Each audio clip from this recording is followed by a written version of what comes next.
तो आपको पता है कि सेम आउटपुट इंस्ट्रक्शन होते हैं तो सेम एड्रेस आप नहीं ले सकते, इसलिए मुझे ये एड्रेस चेंज करना होगा। तो इस सॉफ्टवेयर में ऑनलाइन मॉडिफिकेशन भी पॉसिबल है।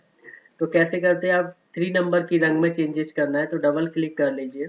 देन यहाँ पर आप देखेंगे आर आ रहा है यानी रनिंग रंग एंड इंसर्ट रंग, तो इंसर्ट रंग में जाएंगे।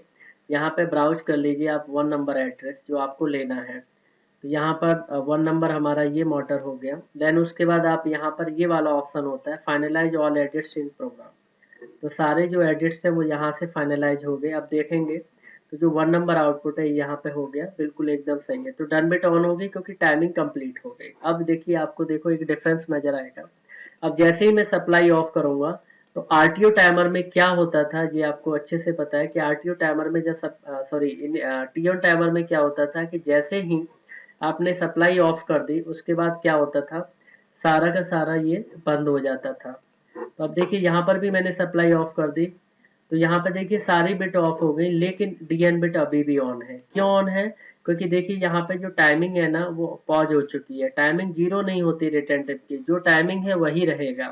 तो क्योंकि एक्यूमुलेटर प्रीसेट दोनों इक्वल है इसलिए डन बिट हाई है, इसी वजह से मोटर नंबर 2 ऑन है। आप चाहे तो इसके इमुलेटर में इमुलेटर पे जाके आप यहाँ से स्टेटस चेक कर सकते हैं, आईओ डेटा में जाके यहाँ से आप चेक कर सकते हैं। देखिए 2 नंबर आउटपुट येलो दिखा रहा है यानी 2 नंबर आउटपुट आपका ऑन है। तो अब इसका मतलब ये है कि अगर आपको रिसेट करना है टाइमर, तो जैसे कि मैंने आपको पहले ही बताया था, मैंने रिसेट ले लिया और इसके लिए एक इनपुट लिया है। जैसे ही आप रिसेट बटन प्रेस करेंगे और यहाँ से इनेबल कर दीजिए फोर्स, तो तुरंत क्या होगा, रिसेट इंस्ट्रक्शन एग्जीक्यूट होगा, एक्यूमुलेटर इमीडिएटली जीरो पे चला गया। तो जीरो पे जाने का मतलब क्या है कि टाइमर रिसेट हो गया। जैसे ही टाइमर रिसेट हुआ डन बिट भी लो हो गया, जिससे जो आउटपुट था मोटर नंबर 2 वो भी ऑफ हो गई। अब इसको मैं क्या कर रहा हूँ, यहाँ से फोर्सेस को रिमूव कर दे रहा हूँ और यहाँ पे देखिए सारा खत्म हो गया। इसका मतलब देखिए एक बार यहाँ से मैंने फोर्स ऑन किया, यहाँ से आप राइट क्लिक करके फोर्स ऑफ कर दीजिए, यानी फिर उसके बाद यहाँ से आप देखेंगे फोर्स को आप रिमूव कर दीजिए।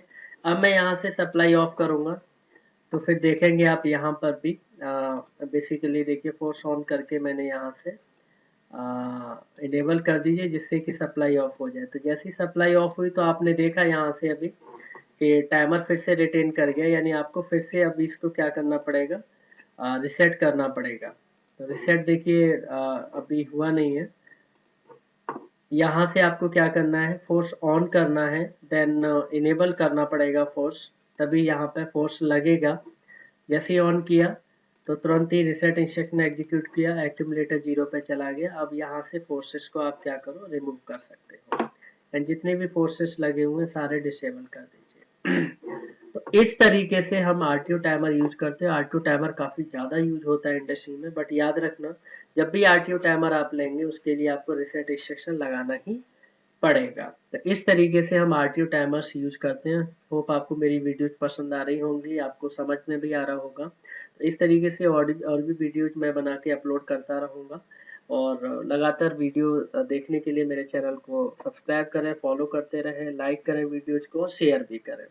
सो होप आपको वीडियो अच्छी लगी होगी और आगे भी मैं इस तरह की वीडियो अपलोड करूँगा। तो थैंक्स फॉर वॉचिंग माई